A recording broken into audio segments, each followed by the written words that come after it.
Some other engagement ఉంది కాబట్టి. రాణి రుద్రమ గారు ఏమనిపించింది? మీరు ఊహించారా నిన్న కవిత ఎయిర్పోర్ట్ బయటకు వచ్చిన తర్వాత ఆ విధంగా మాట్లాడుతుందని? నమస్తే భరత్ గారు, మీకు ప్యానెల్లో ఉన్నటువంటి పెద్దలందరికీ కూడా. అంటే ఒకటి, కవిత ఏమి మాట్లాడుతుంది అనేటువంటి అంశం పెద్దగా నేనేమి ఎక్స్పెక్ట్ చేయలేదు. కానీ ఒకటైతే వాస్తవం, ఎప్పుడైనా కూడా కుటుంబంలో ఉన్నటువంటి సభ్యులందరూ కూడా ఒక పార్టీలో ఉండి వాళ్ళ నలుగురి చేతిలోనే పార్టీ ఉండాలి అని భావించినప్పుడు, ఆ నలుగురిలో నుంచి ఇద్దరి చేతిలోకి పార్టీ వెళ్ళినప్పుడు డెఫినెట్ గా మిగిలినటువంటి ఇద్దరు హర్ట్ అవుతారు కదా. ఇక్కడ మనకు కవిత ఏదో ఒక రోజు ఇది మాట్లాడుతుంది అనేటువంటిది చాలా మంది ఎక్స్పెక్ట్ చేశారు. అందుకంటే ముందే హరీష్ రావు గారు మాట్లాడతారు అని అనుకున్నారు. కానీ హరీష్ రావు గారు కొంత సంయమనంతో వేచి చూస్తున్నట్టుగా కనిపిస్తోంది. ఇక్కడ ఒకటి మనం అర్థం చేసుకోవాలి భరత్ గారు, ఈ మొత్తం ఎపిసోడ్ ఇది ప్రజల కోసమో లేకపోతే తెలంగాణ రాష్ట్రంలో ఉన్నటువంటి సమస్యల కోసమో సంబంధించింది కాదు. ఇప్పుడు వాళ్ళ నలుగురి బొమ్మలు బ్యానర్ మీద ఉన్నప్పుడు, వాళ్ళ నలుగురి చేతిలోనే మొత్తం పార్టీ ఉన్ననాడు, 10 సంవత్సరాలు బీఆర్ఎస్ అధికారంలో ఉన్నప్పుడు ఆ ఫలితాలు అనుభవించినప్పుడు మాత్రం ఏమి గుర్తురాలి. ఆ రోజు వాళ్ళ డాడీ గారి పరిపాలన అద్భుతంగా ఉంది.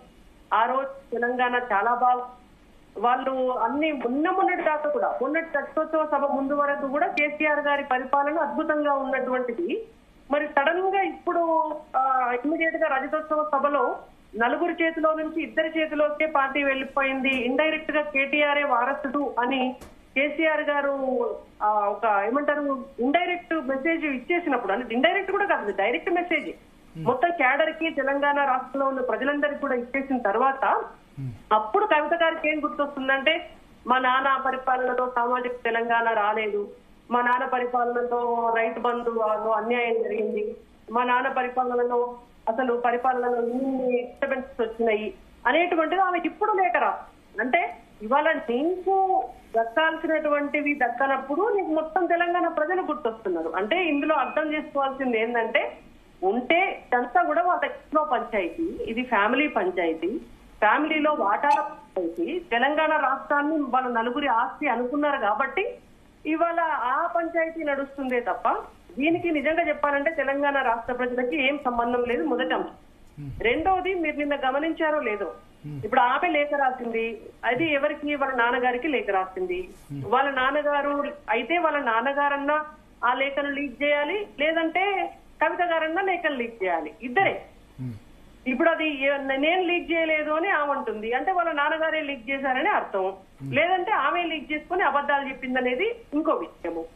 ఇంకోటి, ఆమెనే లీక్ చేసుకొని ఆమె లేఖ రాసి ఆమె అమెరికా పోయి వచ్చి అక్కడికి జనాల్ని పిలిపించుకొని వాళ్ళందరూ వచ్చిన తర్వాత ఒక మాట అన్నది, మీరు గమనించారో లేదో, అది మా అంతర్గత విషయము, మేము ఏవైనా రాసుకుంటాము, నేను ఈ ఒక్క లేఖ కాదు ఇప్పటికి 10 లేఖలు, గతంలో చాలా లేఖలు రాశాను, కోతికి కొబ్బరి చిప్ప దొరికినట్టు బీజేపీ వాళ్ళు కాంగ్రెస్ వాళ్ళు మాట్లాడుతున్నారంటే ఆమె అన్నది కేవలం బీజేపీని కాంగ్రెస్ నే కాదు, మీడియాని కూడా అన్నది. ఆమె లేఖను పట్టుకొని మీడియాలో గంటలు ఆ లేఖను వేయటము, మీడియా వాళ్ళు అడిగితే మాలాంటి బీజేపీలో కావచ్చు కాంగ్రెస్ లో కావచ్చు ఉన్నటువంటి నాయకులు గాని కార్యకర్తలు గాని మాట్లాడడము, దాన్ని ఆమె కోతికి కొబ్బరి చిప్ప దొరికింది అన్నది. అలాంటప్పుడు దయచేసి నా తరఫున ఒక రిక్వెస్ట్ ఏంటంటే, ఇలాంటి అప్రాధాన్యత అంశాలకి ఎక్కువ విలువివ్వకపోవడం మంచిదని నా అభిప్రాయం. అది ఎందుకు అప్రాధాన్య అంశం అవుతుందండి? ఒక సిట్టింగ్ 10 సంవత్సరాలు ముఖ్యమంత్రిగా పనిచేసిన వ్యక్తి కూతురు లేఖ రాసి ఆ తర్వాత మీడియాతో మాట్లాడుతూ ఆయన చుట్టూ దయ్యాలు ఉంటాయంటే అప్రాధాన్య అంశం ఎట్లా అవుతుంది? మీరు మీడియాలో పనిచేశారు, ఇంకా ఇంకేది ప్రాధాన్య అంశం మీరు చెప్పండి, నేను అడుగుతా. మరి అయితే భరత్ గారు, నేను మీతో ఏకీభవిస్తున్నా, అది అప్రధాన అంశం ఎట్లా అవుతుంది? ఇప్పుడు ఆమె తన తండ్రి పాలనా తీరును క్వశ్చన్ చేశారు, తన వెనుక కుట్ర జరుగుతుంది అంటున్నారు. ఒక మాజీ ముఖ్యమంత్రి కుమార్తె కదా, మాజీ ముఖ్యమంత్రి కుమార్తె సిట్టింగ్ ఎమ్మెల్సీ ఎట్లా అప్రధాన్య అంశం అవుతుంది? మరి ఇంకేమో ప్రాధాన్యాంశం అవుతాయి కదా. అది మీరంటున్నారు, ఇప్పుడు ఆమెమంటుంది, మీరు అడిగితే మేము మాట్లాడుతున్నాం. మీరు అడిగితే కాదు, ఆమె మాట్లాడాల్సిన అవసరం లేదు, ఎయిర్పోర్ట్ నుంచి డైరెక్ట్ గా వెళ్ళిపోవచ్చు. ఎందుకు మీడియా స్టాండ్ ఏర్పాటు చేసి ఆమె అక్కడ మాట్లాడుతుందని చెప్పి ఇవన్నీ ఎవరైనా క్వశ్చన్స్ అడిగితే చెప్పిందో జవాబు ఆమె సుమోటోగా చెప్పింది కదా. ఆమె చెప్పి మమ్మల్ని బ్లేమ్ చేస్తోంది. ఏమని? మేము కోతి కొబ్బరి చిప్ప దొరికినట్టు బీజేపీకి కాంగ్రెస్ వాళ్ళకి ఏం పనిలేక ఈ ఇష్యూ గురించి మాట్లాడుతున్నారు. అది మా ఇంటర్నల్ విషయము. ఒకటి లెటర్ ఎందుకు తండ్రితో డైరెక్ట్ గా చెప్తే అయిపోద్ది కదా. అది మీరు అడగాల.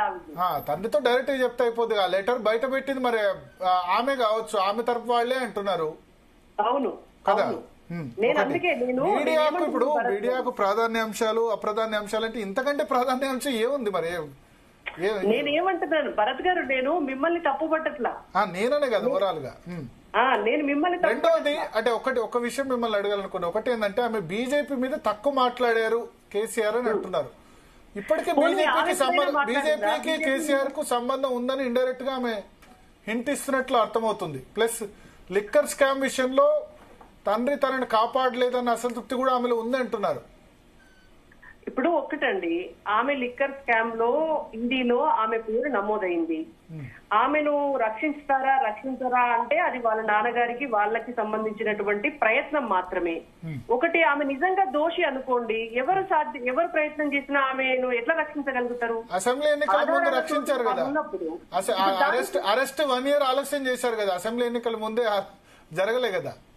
ఇప్పుడు అది ఈడీ, దానికి ఒక ప్రొసీజర్ ఉంటది. నేనేమంటున్నాను భరత్ గారు, ఈ అసెంబ్లీ ఎలక్షన్ల ముందు అరెస్ట్ చేయకపోతే అప్పుడేమన్నారు, బీజేపీ బీఆర్ఎస్ ఒకటి అన్నారు.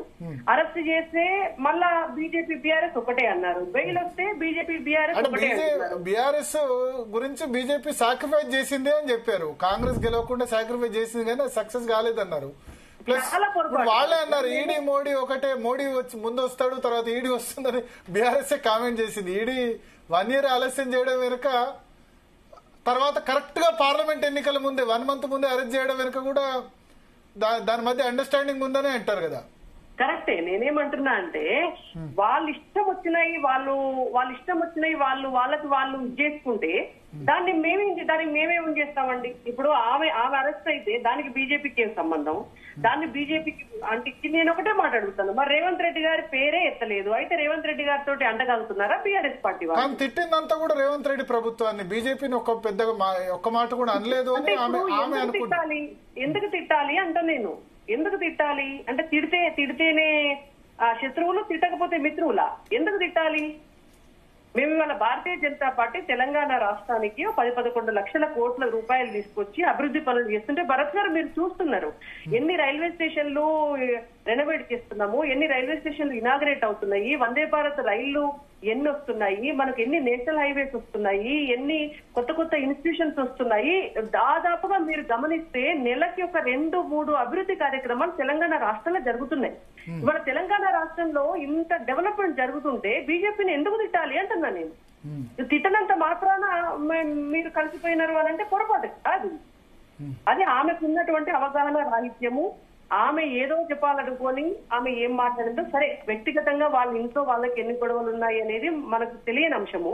కానీ మీరు అన్నట్టుగా స్థాన రాజకీయాల్లో ఉన్నాడు కాబట్టి డెఫినెట్ గా దాన్ని మీరు అడుగుతున్నారు, మేము చెప్తున్నాము. బట్ నేనేమంటున్నాను అని అంటే ఇవాళ వాళ్ళు తిడితేనో వాళ్ళు తిట్టకపోతేనో మేము వాళ్ళని కలుపుకునే ఉద్దేశం మాకు లేదు. నరేంద్ర మోడీ గారే చాలా స్పష్టంగా చెప్పినారు, బీఆర్ఎస్ గతంలో వస్తే కూడా మేము కలుపుకోలేదు, భవిష్యత్తులో కూడా మేము కలుసుకోము. చరిత్రలో ఎప్పుడు కూడా బీజేపీకి బీఆర్ఎస్ తో కలిసి పనిచేసినటువంటి అనుభవము లేదు. బీఆర్ఎస్ ను కలుపుకొని ఎన్నికల్లో వెళ్ళలేదు. ఎన్డీఏ ప్రభుత్వంలో కూడా బీఆర్ఎస్ ను వీళ్ళు అడిగినా కూడా కలుపుకోలేదు. ఆ రోజు ఇదే కవిత గారు మంత్రి పదవి కావాలి అని చెప్పి ఢిల్లీలో ఉన్నటువంటి బీజేపీ నాయకులందరికి చుట్టూ తిరిగినా కూడా ఆమెకు మంత్రి పదవి ఇయ్యలేదు, వాళ్ళని చేర్చుకోలేదు. ఆమె అలిగి అమెరికాలో కూడా పోయింది. ఏది బీఆర్ఎస్ పార్టీ తీసుకుపోయి ఎన్డీఏ గవర్నమెంట్ లో కలుపమని వాళ్ళ నాన్న మీద అయినా కూడా వాళ్ళ నాన్నని బదిలాడినా కూడా మోడీ గారు ఆనోడు కూడా చేర్చుకోలేదు, భవిష్యత్తులో కూడా చేర్చుకోరు. ఓకే. సో ఒకటి, ఇప్పుడు మీరు కూడా కుటుంబంతో సన్నిహితంగా ఉన్నారు. ఎవరి మీద కవిత కోపం? నిన్న తండ్రి దేవుడు అన్నారు, మిగతా వాళ్ళు దయ్యాలన్నారు. అది నాకు తెలియదండి. యాక్చువల్లీ ఏంటంటే నేను అక్కడ ఉన్న వాళ్ళ మీడియా సంస్థలో పనిచేసినప్పుడు మాకు బాస్ గా ఇమ్మీడియట్ బాస్ గా ఉన్నటువంటిది కేసీఆర్ గారు. ఆ తర్వాత సంతోష్ గారు అక్కడ ఉన్నటువంటి కార్యక్రమాలన్నీ చూసేవారు. మా కేటీఆర్ గారు గాని కవిత గారు గాని డైరెక్ట్ గా మాతో ఇన్వాల్వ్ అవ్వలేదు కాబట్టి మొత్తం కుటుంబంలో ఏం జరుగుతోంది అనేది మేము చెప్పలేం గాని సంతోష్ గారు కవిత గారు మాత్రం బాగా సన్నిహితంగా ఉండి ఉన్న వ్యవస్థల్ని డిస్టర్బ్ చేసే విషయంలో మాత్రం వాళ్ళు బాగా కీలక పాత్ర పోషించేవాళ్ళు, ఏది కేసీఆర్ గారికి తెలియకుండా. ఓకే, అంతవరకు నేను చెప్పగలను. మరి ఇప్పుడు సంతోష్ మీద ఎందుకు కోపం తెలియదు నాకు. అంటే మళ్ళీ వాళ్ళకి ఎందుకు చెడింది, ఆ అన్న దైవం సంతోషేనా కాదా అనేది నాకు తెలియదు.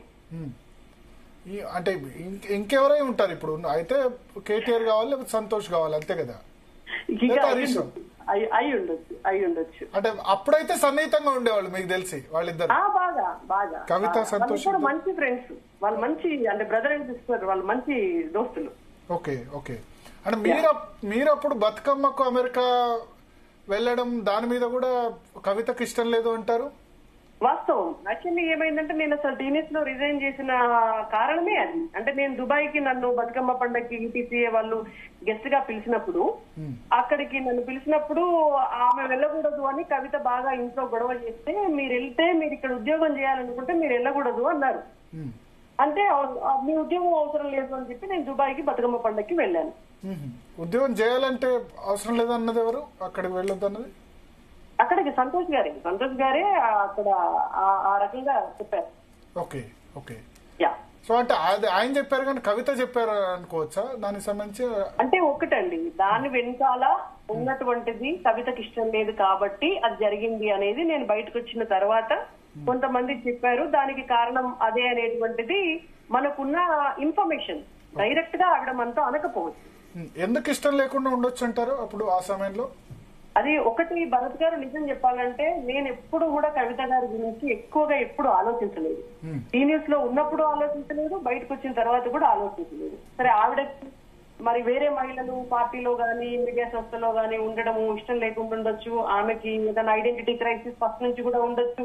అందుకే బీఆర్ఎస్ లో విమెన్ కూడా ఎక్కువ ఎవ్వరు ఫోకస్ అవ్వరు.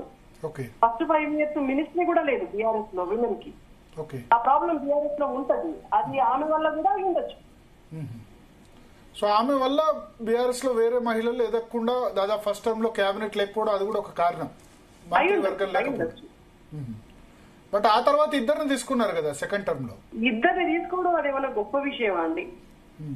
ఇద్దరు మహిళల్లో ఇద్దరు ఉండాలా? ఎందుకు 5-6 ఎందుకు ఉండకూడదు? ఇవాళ కేంద్రంలో బీజేపీ అధికారంలోకి వస్తే 12 మంది మహిళలు కేంద్ర మంత్రులు ఉన్నారండి. ఎందుకు రాష్ట్రంలో మాత్రం ఒక 5-6 మంది ఎందుకు ఉండకూడదు? అంటే అంతకుముందు టర్మ్ తో పోలిస్తే 0, తర్వాత నుంచి 2 అంటే అదే గొప్ప అని అనుకునే సిచ్యువేషన్ వచ్చింది. అట్లా అది మనం సంతోషపడాలి. అలాగా ఇప్పుడు ఈ గవర్నమెంట్ లో కూడా ఇద్దరే ఉన్నారు కదా. అంతే అంతే అంతే కదా. వీళ్ళు కూడా ఇంకో 3-4 ఇవ్వాలి. సో ఓవరాల్ గా ఇప్పుడు బీజేపీ ఎట్లా చూస్తుంది ఈ పరిణామాల్ని? ఇది మీకు అవకాశమా లేకపోతే అంటే మళ్ళీ ఒకటి ఏంటంటే ప్లీనరీ బాగా చాలా సక్సెస్ అయింది, కేసీఆర్ మళ్ళీ కావాలని కోరుకుంటున్నారు ప్రజలు అనుకున్న సమయంలో ఈ సడన్ గా ఈ పరిణామాలు వచ్చాయి. ఒకటి భరత్ గారు, అది వాళ్ళ కుటుంబం. మీ వాయిస్ కట్ అవుతుంది రాణి రుద్రమ గారు ఫోన్ లో. మళ్ళీ బయటకు వచ్చి మాది ఏమి లేదు, మేమంతా బాగున్నాము అని చెప్పి మాట్లాడుకుంటారు. అప్పుడు మనం ఇవన్నీ స్పెక్యులేషన్స్ లాగా అయిపోతాయి. అది కుటుంబానికి సంబంధించిన అంశం కాబట్టి దాన్ని అది అయిపోయిన అంశం కింద మనం చూస్తే బెటర్ ఏమో అని నా అభిప్రాయం. Okay okay okay. Thank you Rani Rudrama garu మీ సమయం జీ తెలుగు న్యూస్ కోసం ఇచ్చేందుకు. సో మనతో పాటు స్టూడియోలో దిలీప్ కుమార్ గారు,